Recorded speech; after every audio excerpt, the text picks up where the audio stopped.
جن کو فخر ہے یہ سارے خدا کے سامنے کھڑے ہوں گے. اب وہاں پر کسی کو سر اٹھا کر ایک جملہ بھی کہنے کی اجازت نہیں ہوگی. لمن الملک اليوم، اس وقت اللہ رب العزت اعلان کریں گے، پھر خود جواب دیں گے کیونکہ کسی کو قوت نہیں ہوگی جواب دینے کی. یہ بڑا سخت دن ہے. پھر خود کہیں گے للہ الواحد القہار، آج کے دن بادشاہ جو ہے اللہ رب العزت کی ہے. آج کے دن بادشاہ کائنات کے مالک کی ہے. آج کے دن بادشاہ کائنات کے خالق کی ہے. آج کے دن بادشاہ کائنات کے اندر ایک اکیلے اللہ رب العزت کی ہے جو لا شریک ہے، جو انسانوں کا بھی رب ہے، نباتات کا بھی رب ہے، حیوانات کا بھی رب ہے، آسمان و زمین کا رب ہے، پورے 18,000 مخلوقات کا جو اکیلا رب ہے اور پوری مخلوقات کو روزی دینے والا ہے. آج کے دن اس کی بادشاہ ہے. یہ قیامت کے دن اللہ اعلان فرمائیں گے. اس وقت کسی کو قوت نہیں ہوگی، طاقت نہیں ہوگی گفتگو کرنے کی، اس وقت ان کے اندر صلاحیت نہیں ہوگی. اس وقت اللہ رب العزت اعلان کریں گے. تو اتنی بڑی ذات اعلان فرما رہی ہے یا ایھا الذین آمنوا، اے ایمان والو. پھر خطاب بھی پوری انسانیت کو نہیں، صرف ایمان والوں کو ہے. کیا خطاب فرمایا؟ ادخلوا فی السلم کافہ، داخل ہو جاؤ دین کے اندر، پورے کے پورے مسلمان بن جاؤ. یوں نہیں ایک حکم کو مانا تو دو کو چھوڑ دیا، نماز پڑھی تو حج فرض ہے تو حج کو چھوڑ دیا، نماز پڑھی تو کسی کی زمین دبا لی. نہیں، ادخلوا فی السلم کافہ، دین میں پورے کے پورے داخل ہو جاؤ. اور ہمیں بھی ایسی شخصیت سے دین ملا ہے کہ جن کی زندگی کو اللہ رب العزت نے ایک ایک معاملے کے لیے، ایک ایک حکم کے لیے اسوہ حسنہ بنایا ہے. حضرت محمد مصطفیٰ صلی اللہ علیہ وسلم کی زندگی ہے. لقد کان لکم فی رسول اللہ اسوۃ حسنہ، یاد رکھو تحقیق پکی بات ہے، رسول اللہ کی زندگی تمہارے لیے بہترین نمونہ ہے. اب اگر تم اسلام کے دائرے میں داخل ہو گئے تو اپنی منمانی نہیں چلے گی. دین کے اندر اب مستثنیات کا معاملہ ختم ہے. یہ نہیں کہ 5 احکامات کو مان لیا تو 3 کو چھوڑ دیا، 1 کو مانا 1 کو چھوڑ دیا. نہیں، ادخلوا فی السلم کافہ، دین کے اندر پورے کے پورے داخل ہو جاؤ. یہ اجمالی حکم ہے ہمارے لیے. اگر مکمل دیندار کہلانا چاہتے ہیں تو پھر دین کے اندر پورا کا پورا داخل ہونا پڑے گا. پھر اپنی منمانی نہیں چلے گی، اپنی مرضی نہیں چلے گی. آج ہم دیکھ لیں اللہ رب العزت کے اس حکم کو کتنا پورا کر رہے ہیں، خدا کے حکم کی کتنی قدر کر رہے ہیں. دین کا ہمیں کتنا پتہ ہے.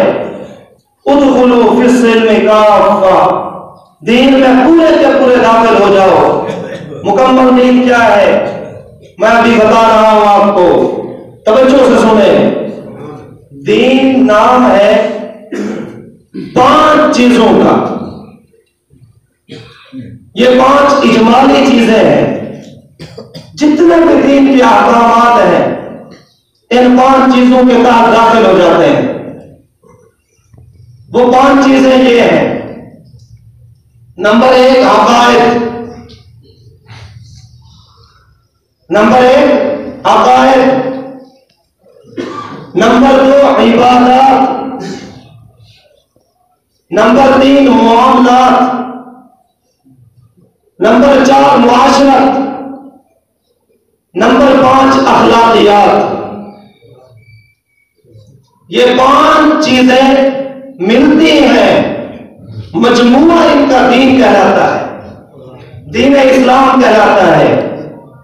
نمبر 1 عقائد، نمبر 2 عبادات، نمبر 3 معاملات، نمبر 4 معاشرت، نمبر 5 اخلاقیات.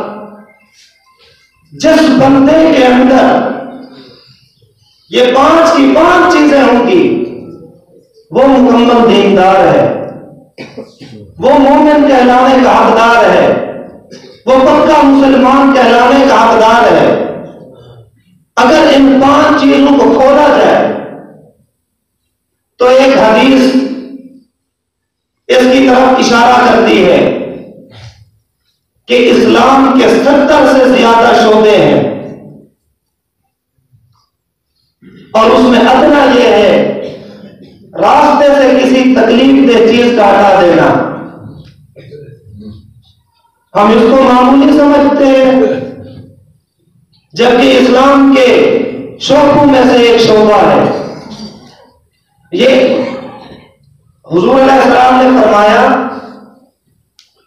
اسلام کے 70 اور کچھ اوپر شعبے ہیں. یہ کتنے شعبے ہیں؟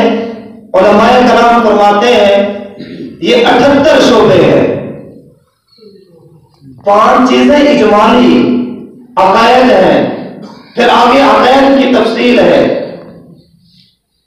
عبادات ہے، عبادات کی تفصیل ہے، معاملات ہے، معاملات کی تفصیل ہے، خریدنی ہے کوئی چیز، بیچنی ہے، کسی کے ساتھ عقد کرنا ہے، ہم نے کسی کو کوئی باغ بیچنا ہے کس طرح بیچنا ہے، گنے کی فصل کی بائیں ہم نے کس طرح کرنی ہے، عشر کے معاملات کیا ہے، زکوٰۃ ہم نے کس طرح دینی ہے. یہ معاملات کے اندر یہ اجمالی بات ہے. معاشرت کے ساتھ پھر آگے تفصیل ہے. اخلاقیات کیا ہے؟ انسان کے اندر انسان کے اخلاق کیسے ہوں؟ صبر ہے، شجاعت ہے، دینی غیرت ہے، عدل ہے، انصاف ہے، تقوی ہے، للہیت ہے، اخلاص ہے، وعدہ کو پورا کرنا ہے، کسی کے حق تلفی نہیں کرنی. یہ اخلاقیات میں شامل ہے. گفتگو کا انداز کس طرح ہے، کسی کو تکلیف دینے سے بچنا ہے، گالی دینے سے بچنا ہے.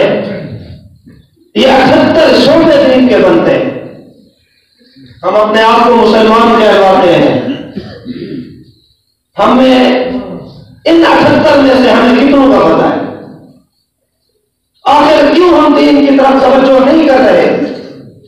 کیا دین اتنی معمولی چیز ہے؟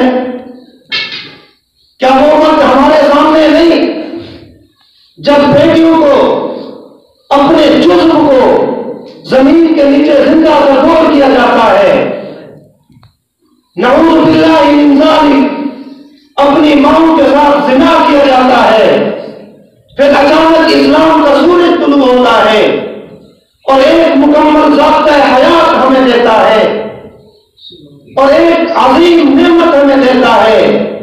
ہم کیوں نہیں قدر کر رہے اس کی؟ کیوں ہماری توجہ نہیں دین کی طرف؟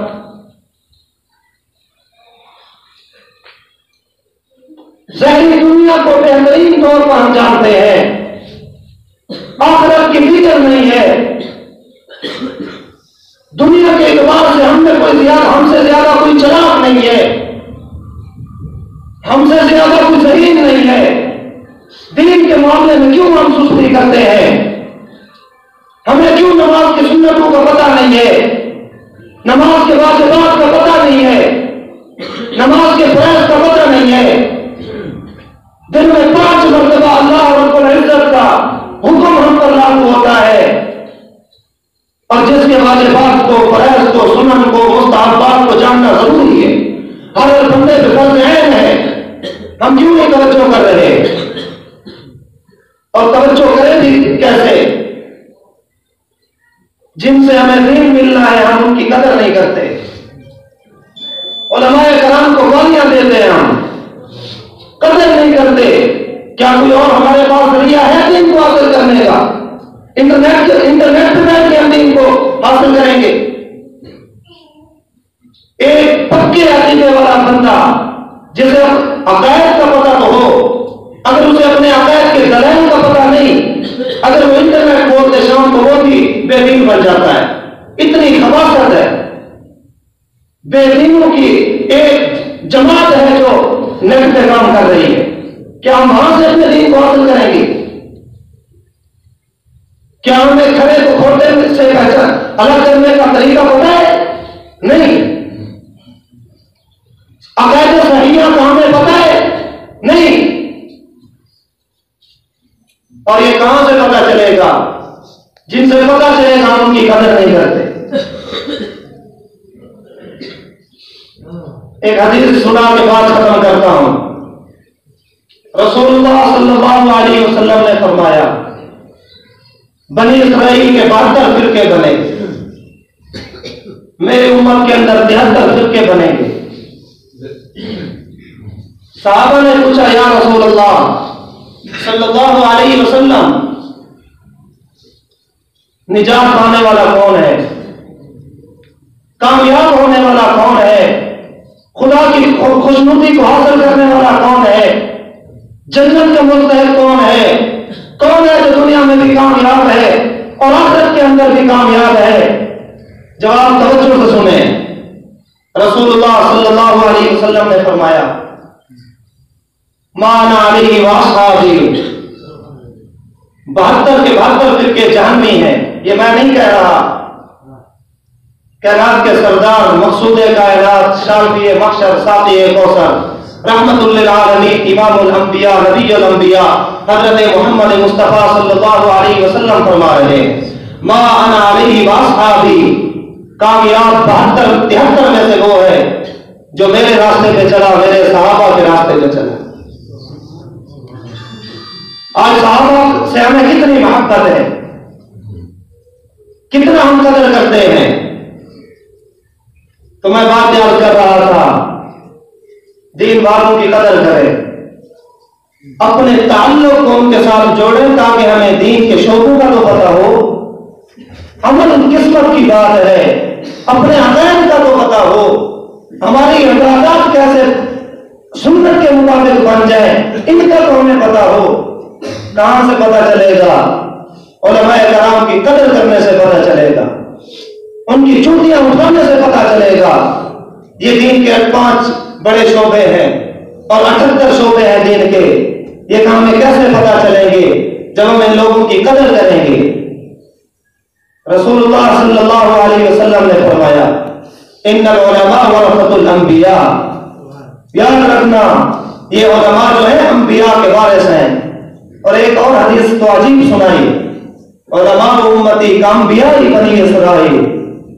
رسول اللہ نے فرمایا میری امت کے علماء ان کا کردار وہ ہے جو بنی اسرائیل کے انبیاء کا ہے. بنی اسرائیل کے انبیاء کے سینے کے اندر امت کا درد اور فکر ہوتی تھی، امت کو دین سے روشناس کراتے تھے، مخلوق کا مخلوق سے تعلق توڑ کے خالق کے ساتھ تعلق جوڑتے تھے. یہی کام آج کے علماء کا ہے. میں یہ نہیں کہتا سارے علماء 5 انگلیاں برابر ہوتی ہیں، ہوتے ہیں طبقے کے اندر، لیکن خیر غالب ہے پھر بھی جو پختہ دیندار ہیں ان کے ساتھ تعلق کو جوڑیں تاکہ دین کا کچھ حصہ ہمیں بھی میسر ہو جائے، دین کچھ بھی ہمیں مل جائے، اللہ رب العزت کی رضا کو حاصل کرنے والے بن جائیں.